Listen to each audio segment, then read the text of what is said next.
Hey, good evening, Aviation 215. Today, for my lesson plan, I'm going to be going over physiological aspects of night flying.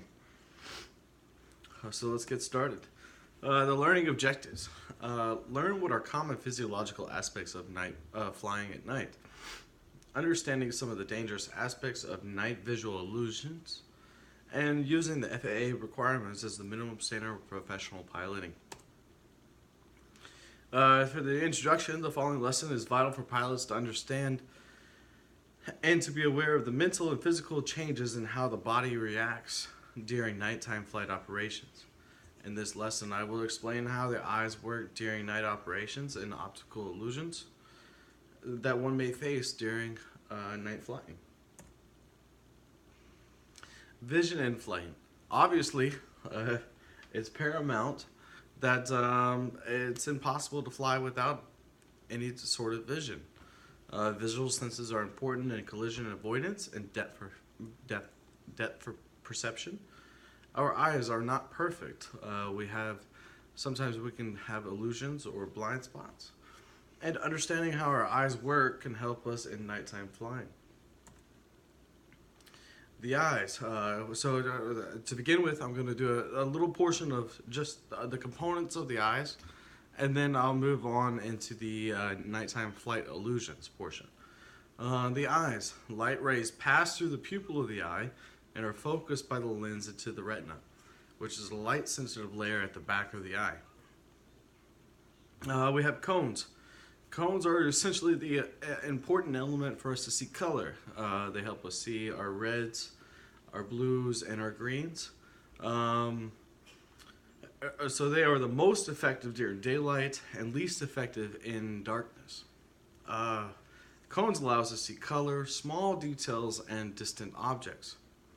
The rods, on the other hand, the outer band of the retina contains rod cells, which are responsible for our peripheral vision and are effective in both daylight and in darkness. They are sensitive to movement but not to detail or color, and only register black, white, and gray colors.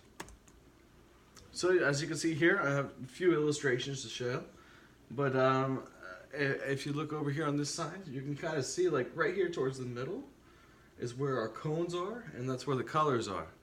On the outside, we have our rods, which again detect things in the black and the gray areas.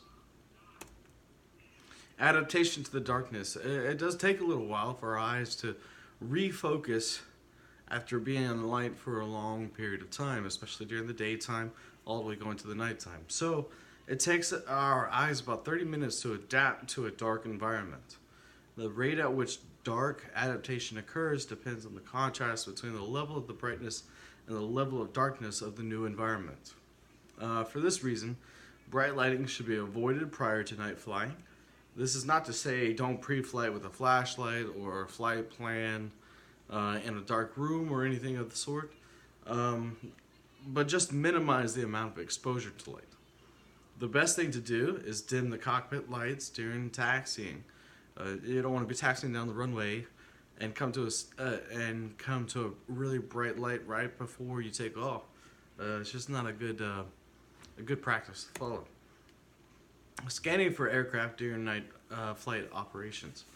Since rods are the only sensitive cells in your eyes at night, scanning should be done with an off-center viewing, so using our peripheral view to be able to scan properly.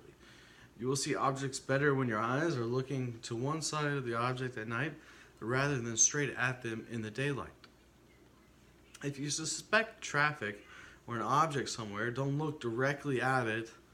This may cause it to become even more invisible. Scan small parts at a time.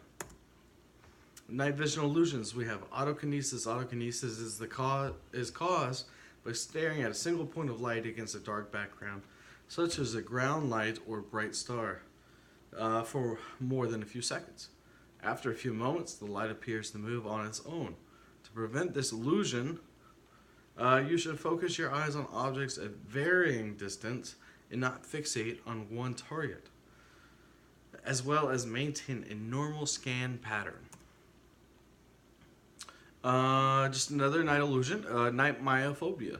Another problem associated with night flying is night myophobia, or night-induced nearsightedness.